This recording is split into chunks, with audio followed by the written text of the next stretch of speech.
say that. My name is Jarrar.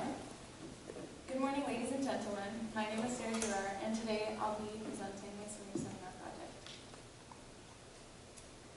Now, before I start discussing the first part of my project, I'd like to give a little bit of information about myself.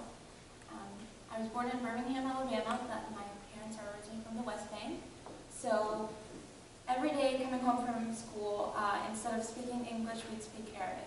So my parents would nag at me in Arabic, they'd speak to each other in Arabic, we'd listen to Arabic music, and I thought nothing of it. I thought this is just another language that my parents speak, and it's not that big of a deal.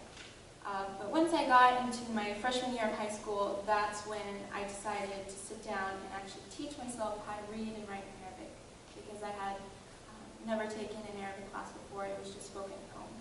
So I sat down, taught myself the Arabic alphabet, and I used these resources, resources like this that were catered to young children, to teach myself and to, expose myself to the fundamentals of the Arabic alphabet.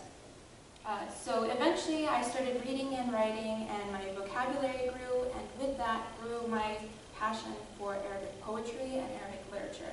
I would read poems from poets such as Nizar Qabbani and Al-Mutanabbi, very classic poets in Arabic, and my passion grew for this language. I love this language, and earlier this summer, when I was deciding on my senior seminar project, I knew I wanted to pursue something in Arabic. So then I finally decided that I wanted to share this beautiful, beautiful language with others. So I contacted the Bo Youth Center, and we agreed for me to come every day for 2 weeks and teach students from the ages of 7 to 9 the fundamentals of Arabic. So beginning, I had to ask myself and also ask my students, why learn Arabic? Why should we take the time to learn Arabic, or any language for that matter? And what I realized is that learning a language gives you a whole different perspective, because when you learn a language, you also learn about the culture associated with that language, and it's sort of inevitable. And learning a language, you're forced to see a culture in a new way.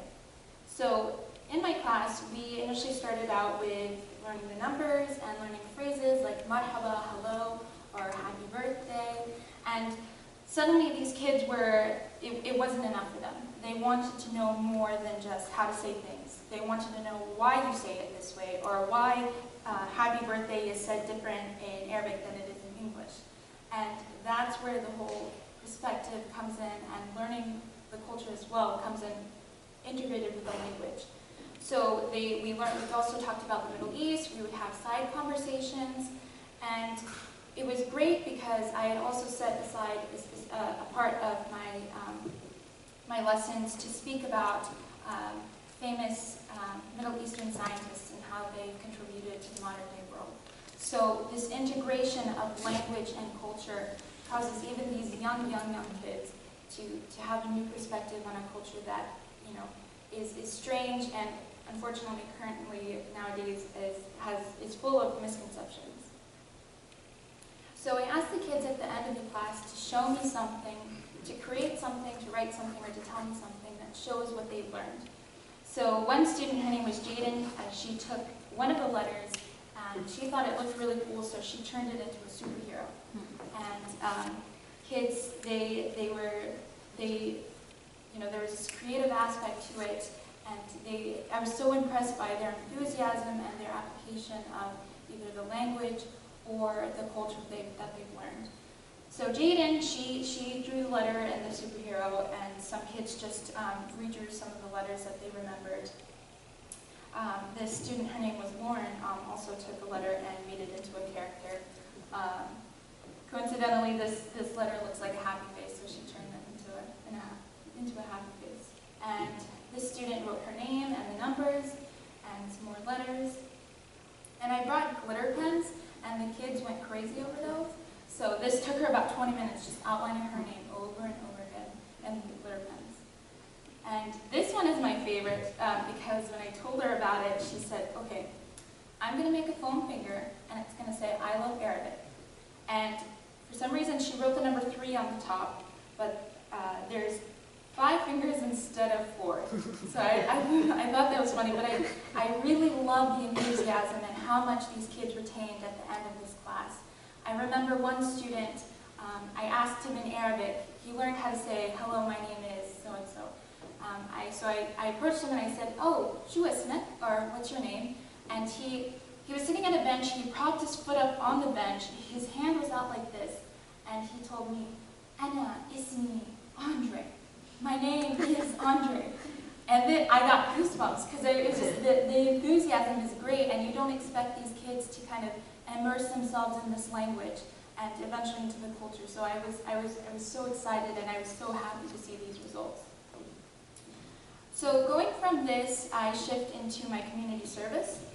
So I worked with a refugee organization.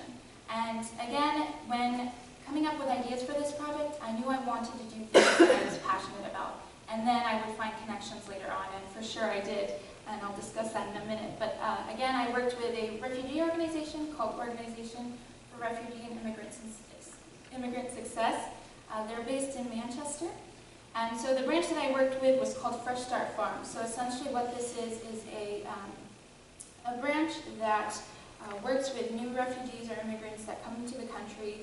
They provide them with a plot of land on a farm, and they guide them into how to grow produce, how to take care of your plot of land, and how to eventually sell that produce in farmers markets. So it's essentially making these new refugees who are completely new to this country, entrepreneurs, and becoming independent, which is a very, very, very powerful thing.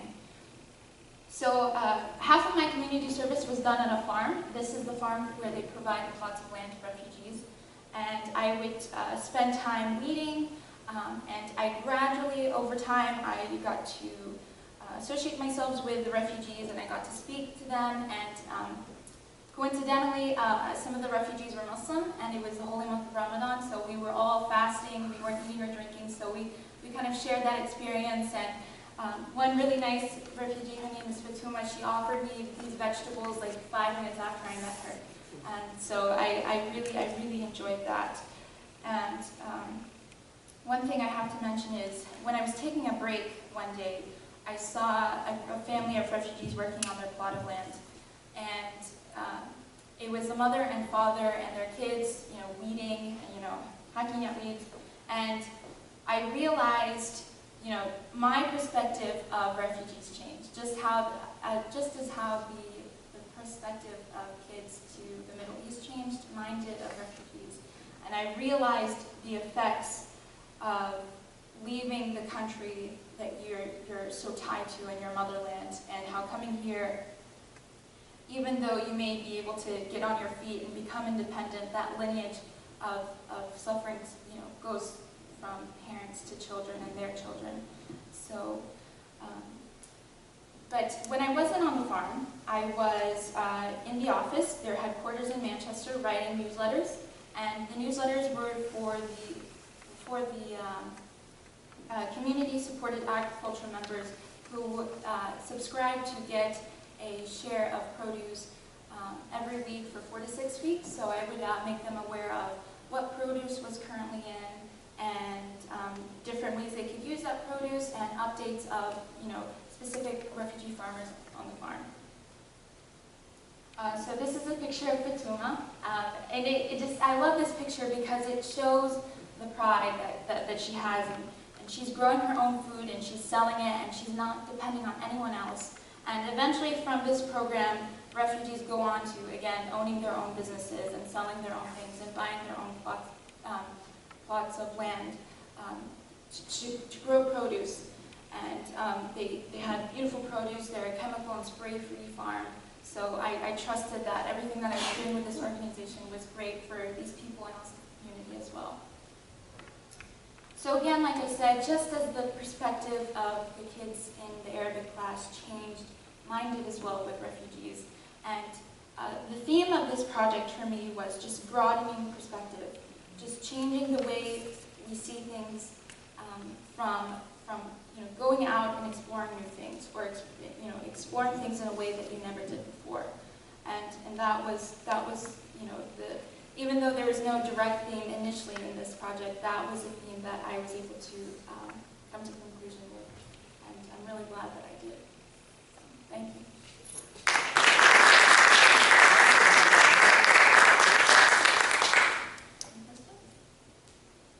Sarah, I just have one. Now that this is over, do you think you'll continue to work with these organizations at all?